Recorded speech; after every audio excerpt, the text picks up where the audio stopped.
Well, hello, stamping friends. This is Traci Raether from Plum Crazy Stamping. So glad to have you here with me tonight. Can you believe it is December 15th, 10 days until Christmas? When I was thinking about what kind of project to do tonight, I was thinking, there's probably some people in the same set of shoes that I'm wearing. I need to have a couple last-minute gifts, and the question is what to do. And so I decided to use my stamps to make a couple of framed Christmas gifts. So that's what we're going to be doing tonight. I'm going to be using the Stamparatus to help make that happen with one of our really cool stamp sets. So let me go ahead and I'm going to flip the camera down so that you can see my desktop. And just a minute, you're going to see my, I'm going to go upside down a minute as I flip this over. And then I hope that you can see everything on the desktop. All right, I'm going to move it just a little bit here. All right, so I said we're going to use the Stamparatus. So this is our stamp positioning device. And I'll be showing you how I'm going to use that in just a minute. I've decided that Reflected in Nature is going to be the stamp set I'm going to focus on tonight because I really love the scenery. So I have made a lot of framed stamped gifts for people over the years, and I bought this one specifically to do this. Now I've not had time to play with it, so you're going to see it live and we're going to figure out together what looks best, okay? So this is the stamp set. I've already got all the stamps loaded onto my acrylic blocks. I also am always looking for frames when I go to thrift stores or rummage sales. So tonight's frame is just going to be this 5x7 black frame. And the first thing I did to prepare it was I just took my ruler and I measured what the inside of this frame would be to be able to, make a background here. So this is 6.5 by, I believe it was 4.5. So I cut that black paper already and just put it in the center so that we're ready to go with that. Because then I wanted to figure out what size white cardstock I wanted to be stamping on for this project. And so then I just took 3/4 of an inch off of that inside frame measurement, and I'm going to do 3 3/4 by 5 3/4. So I've got 2 of those available to me. And then if I just want to do the image and mount that inside, this image is 3 1/4 across by 3 inches down. I added 1/4 inch because if I end up using this, I most likely will fussy cut it out because the frame isn't straight. It's actually a little wavy. So I just cut 2 of those squares. And then I want to practice how we're going to get this image to look the best, so I just have a regular card front. If it works out great, I'll have an extra card front. If it doesn't, then we don't have to worry about it. And I won't use the pieces I have cut specifically for the project. So the reason that I want to do the Stamparatus is I'm not sure if I'm going to need to stamp more than once to get the image to look the way that I want to. So if you look at this up close, the top image is a little darker than the reflection in the water, but I'm not sure how that's going to look when I stamp it, and that's why I want to do it on the Stamparatus. So if I want to try to do some first, second, third generation stamping, I will have my stamp in the same place. And also, once I figure it out on one piece of cardstock, I'll be able to replicate it. So I thought my positioning device here, the Stamparatus, would be the best situation. So let me just move the stamp aside.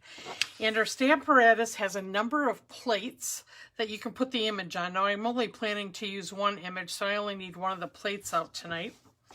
And then you can use your photopolymer stamps in here or your cling stamps.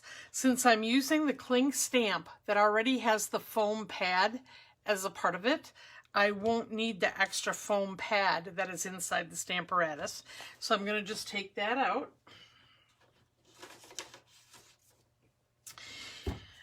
Just any piece of your small grid paper will work.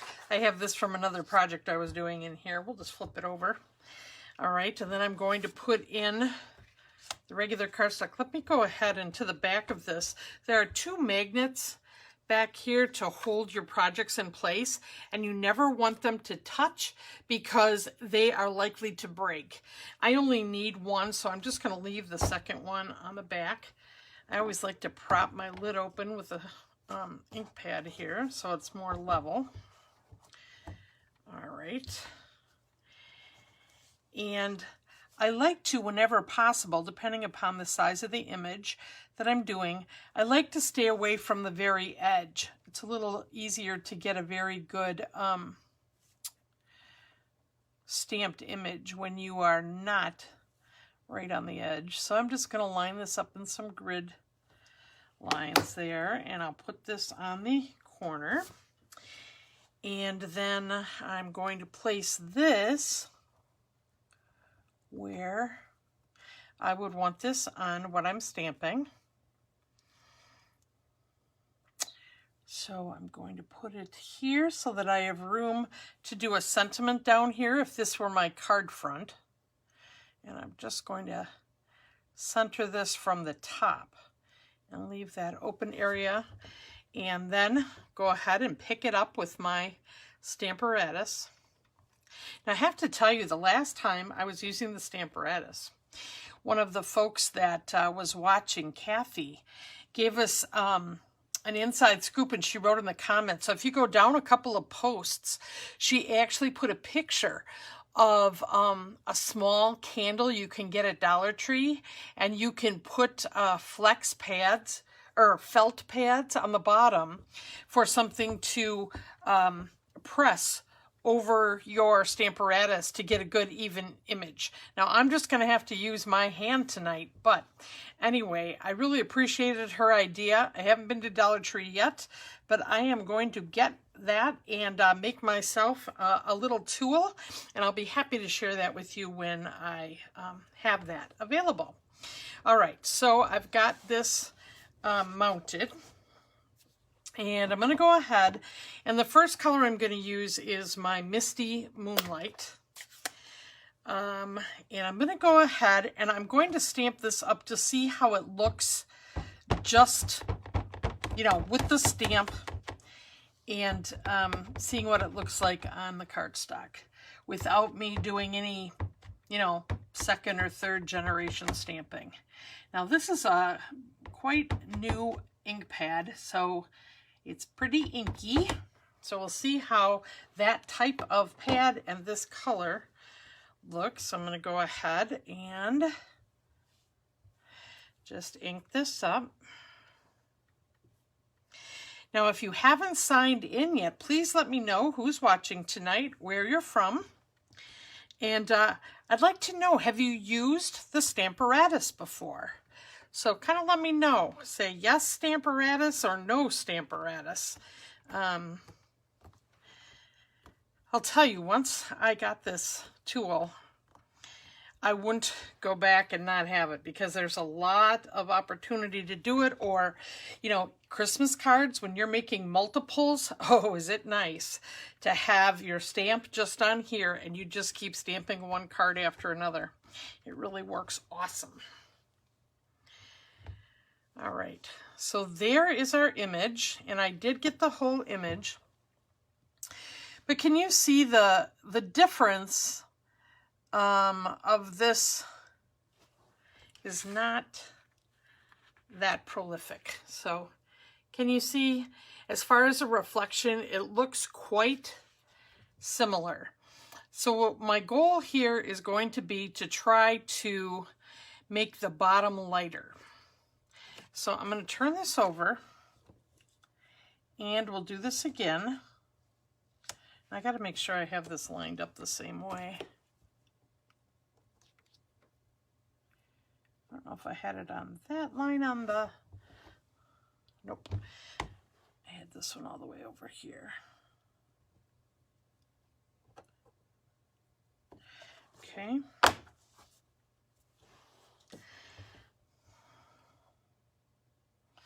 All right. So this time, let me see how I can stamp this differently. I am actually going to take this extra piece of paper. Let me see if I can figure out where the line of that stamp is. So in the middle of this stamp, you may not have been able to see it, but there's actually a line between the two images, you know, the reflection and the other one. And I'm going to try lining up where that line is with this extra piece of grid paper. Oh, what's that little bug doing here? Let's see here. I'm going to just pull this down until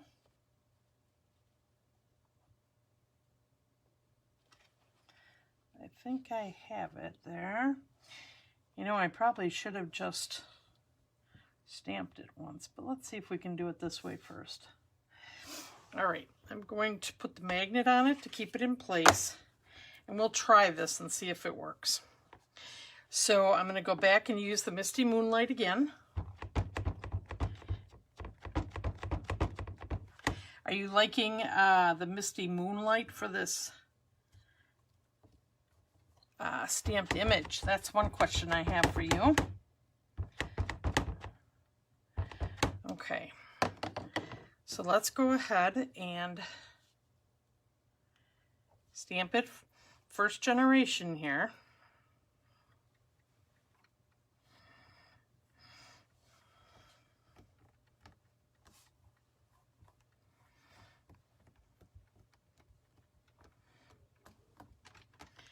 We'll see what it looks like.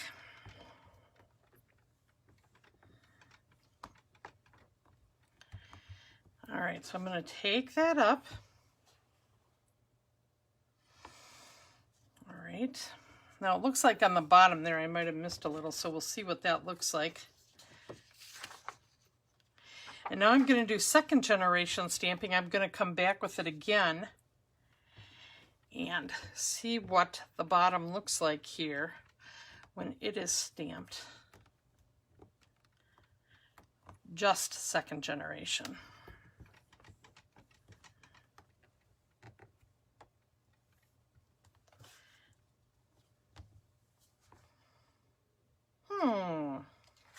So what do you think now with that being lighter?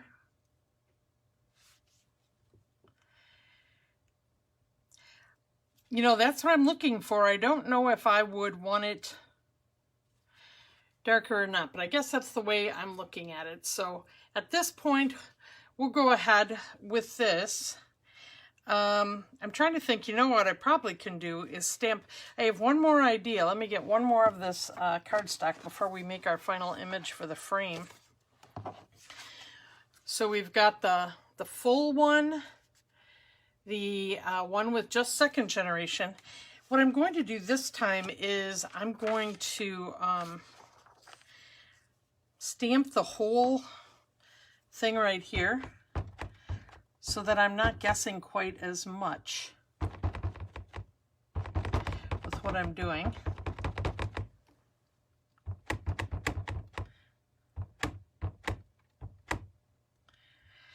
You know, I think I'll try it in the reverse this time and do extra stamping on the dark part and see how we like that. So first I'm going to stamp this. Oh, wait.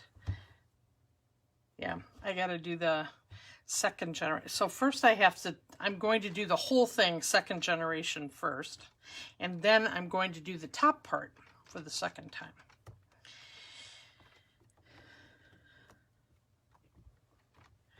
And see what that looks like.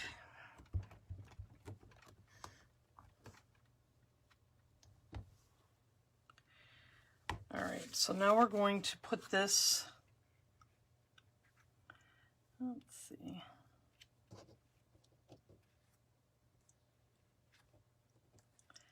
I hope this is centered. If it's not, I can always fussy cut it.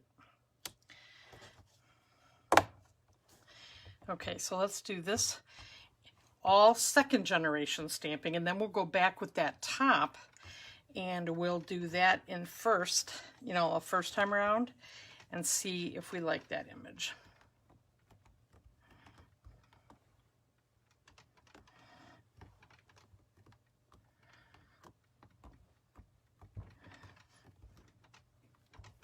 I wish I had that little tool. I'm going to see if you guys are saying any comments here so I can respond. Okay, Kathy likes the first one. Can you cover the bottom with a Post-it note before inking? That might be a possibility. Right, and you have the Misty, so that's another stamp positioner. All right. Let's pick that up. All right, and this time now I'm going to do just the top, and we'll see how that looks.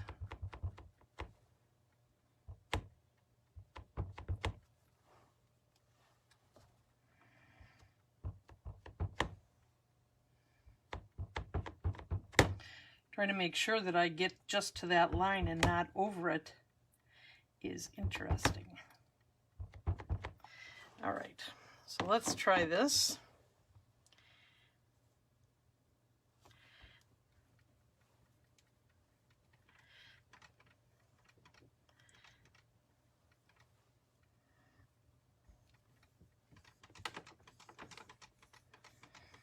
All right. There we go. I kind of like that one. Let's see if you think it looks a whole lot different or not. So the biggest difference is I did get the whole snowbank on this one, which was the one that I did, you know, the top a second time. I guess they're quite similar. Kathy was saying she likes it when it's all just done the way the stamping is. I'm looking for a little difference, so I like this one. I think I'm going to go with that one. All right. And let's see, just save the time from stamping again. Let me just move this aside for right now. And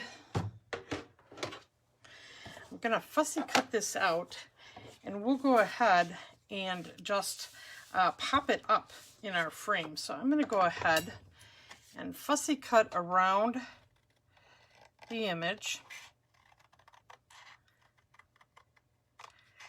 since it just has a couple of wavy areas where the snowbanks are.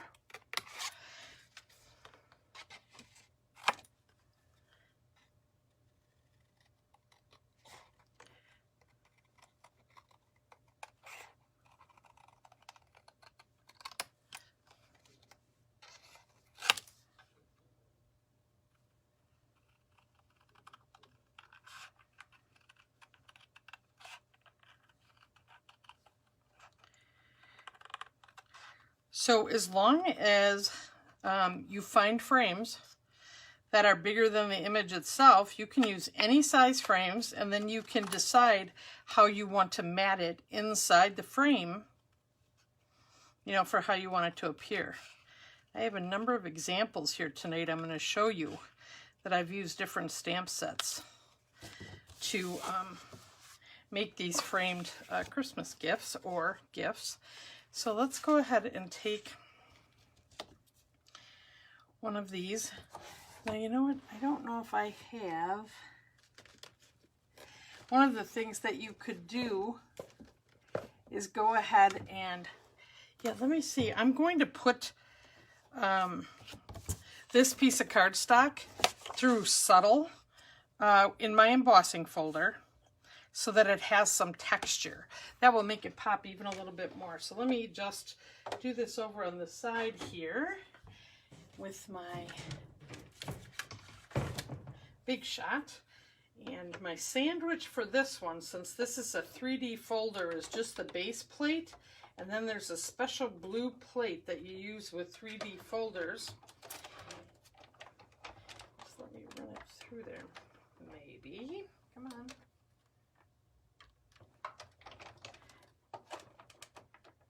I don't know why it doesn't want to go through.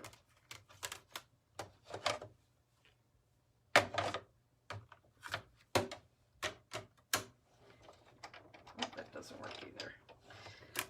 Sure, now that I want to try it, it's not going to work. Let me just try one more thing here.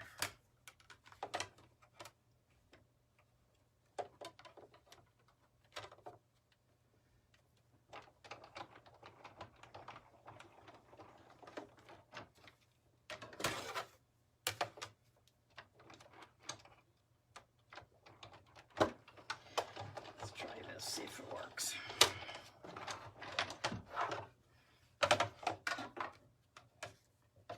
That worked. Okay, so I don't know if you can see, it's just very subtle lines, but that way it does have a different texture than the picture itself, or actually there's a little texture in here, so it kind of matches. All right, so what I'm going to do is pop this up using dimensionals.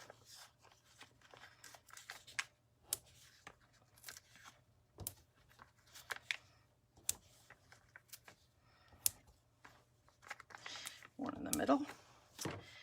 All right, let's just go ahead and pull these off.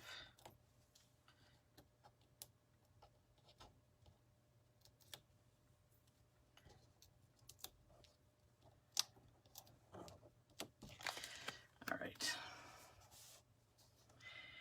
And then just center that up there.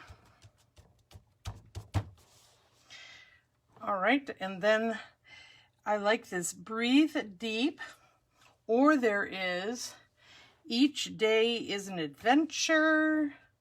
May your journey take you to many new and exciting places. I think we'll go with just one for right now. So I like this breathe deep. I like how large this font is.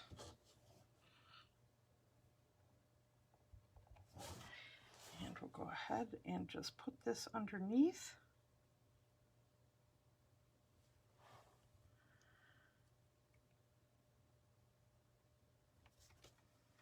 Okay.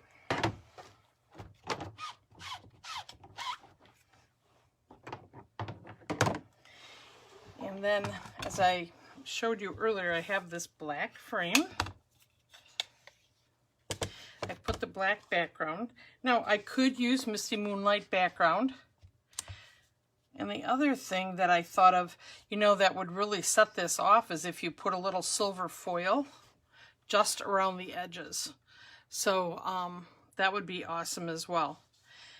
And you could add bling if you want, depending if you're going to put the glass over this or if you're going to leave it without glass in front of it.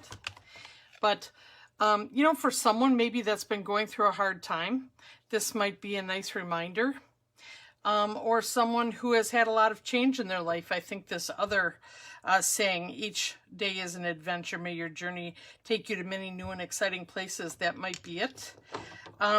If you were making this as the front of a card, breathe deep, and inside you could have take time for you. So lots of possibilities with this stamp set.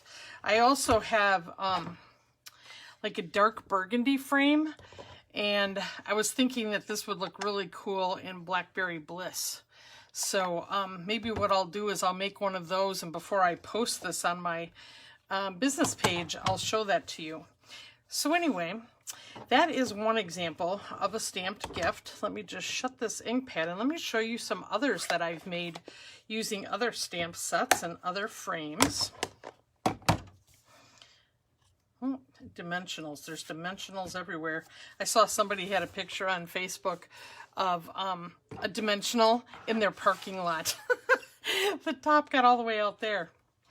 All right, so here is one that I've made, and this is a retired stamp set. I can't remember which one it is, but wake up, kick butt, and repeat. I think this is so funny.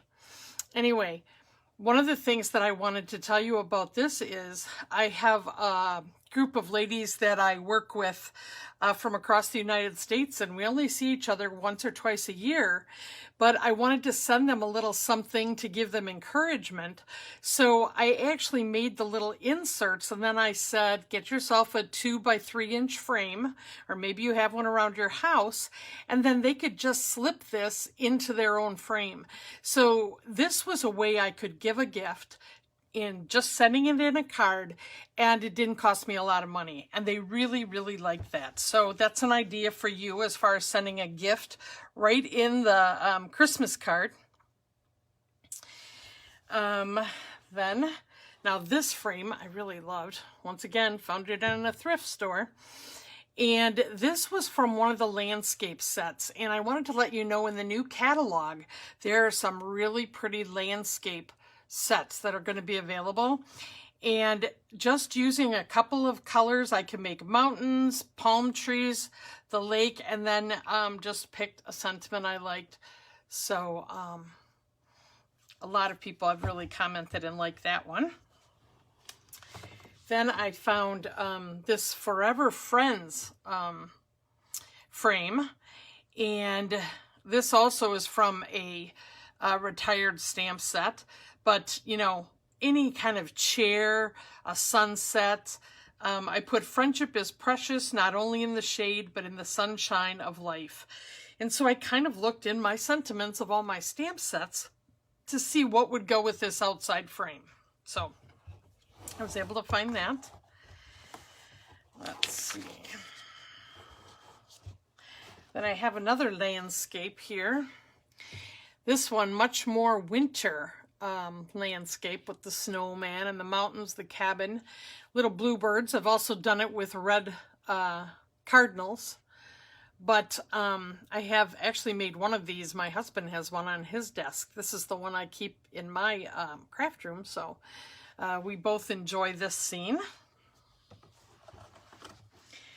And the last one, I thought this frame was pretty cool.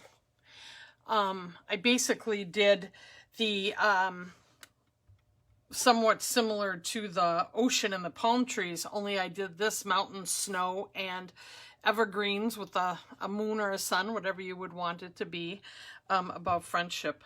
So I have actually, at one time at work, I made a whole bunch of these. I put them all out, and then I asked my leadership team to go ahead and pick the one they liked. And that was, I don't know, just a gift that I could share with them. So I really had a lot of fun making these, and I think they had fun getting some inspiration that they could put on their desk or wherever. So just an idea. Like I said, send it in a Christmas card and tell them what size frame it needs, or these are things that you can make and actually wrap up, and it won't take you very long. So with 10 days to go till Christmas, I hope that that's something that you like. Let me set these aside, and I have one last thing to show you tonight. With it being Christmas right around the corner, everybody's thinking about how to either wrap their gifts or their gift cards. And so I'm going to be doing a class on Saturday morning demonstrating that. So I thought I'd show you what I'm going to be doing in class if you're interested, because the post beneath this post actually has the sign up. So I'm going to do a variety of cards using different sets that have gift card holders in them, and I do them in different ways. So this is one example. This is another example where I actually made the designer series paper, and what I really love about this card is it's one layer, and then you open it again, and that's where you find the gift card. So another example. Then let's see. Set that aside. Here is a third example, you know, a fun fold, and, you know, having another way to put a gift card in. And then with this one, I decided to make a whole set of gift bags, gift card holder, a smaller gift bag, and then a gift tag that could either go on shampoo or, you know, soap or wine, or could just go on the top of the bag. And then this bag is taking any kind of bag with a handle, and you can make a cover for it. So I have the penguins and the penguins and friends, just showing you a couple ways to do that. So the other thing is I'm going to do some other little things to wrap gifts, which I'm not showing you, that are a surprise as part of this class. So once again, it's going to be Saturday at 9 a.m. And if you're not able to join the class, you actually have lifetime access to the Facebook group where everyone can post their own projects, ask me questions. There will be the video of the class as well as a written tutorial. So I'd be very happy to have you join me. And if not possible, that's fine. Maybe you've got a couple ideas now. And thanks a lot for joining me tonight. And I hope that the next days, don't drive yourself crazy. Take it one day at a time and remember to breathe deep, right? And I will see you one more time before Christmas on what will be the 22nd at 6 o'clock. So take care, friends. Let me know if you have any questions or I can help you in any way. Good night now.